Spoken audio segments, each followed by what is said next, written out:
মামি আসবো নাকি দাঁড়িয়ে থাকবো? হ্যাঁ হ্যাঁ, আইসা বস। আচ্ছা, আপনার নাম কি বলেন? মামি মানে কি, আপনি তো আমার নাম জানেন। বাইবা চলছে, এখানে আমি তোমার মামি না, আমি মিসেস চক্রবর্তী। ঠিক আছে মিসেস মামি মানে চক্রবর্তী। তোমার কিছু ভালো দিক বলো। খুব ভালো ঘুমাই, একটানা 10 ঘন্টা ঘুমাইতে পারি, গড়ে বাজিলেও উঠি না, আমার ধৈর্য অনেক। তোমার কোনো স্কেল আছে?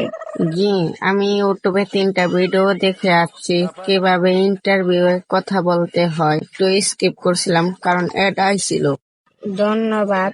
তুমি এখন সিচুয়েশন বুঝে বলো। তোমার বস তোমাকে বকা দিছে, তুমি কি করবে?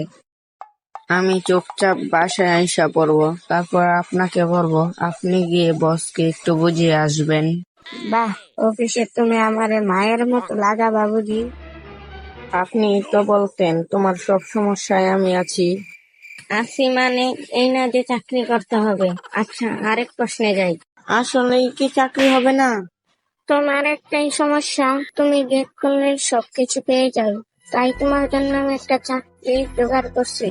সত্যি? কি চাকরি? আমার একটা কুকুর আছে, প্রতিদিন সকাল 6টায় হাঁটাইতে হবে, মাসে 500 টাকা দিব। মামি আমি আবার ইউটিউব দেখে আসি।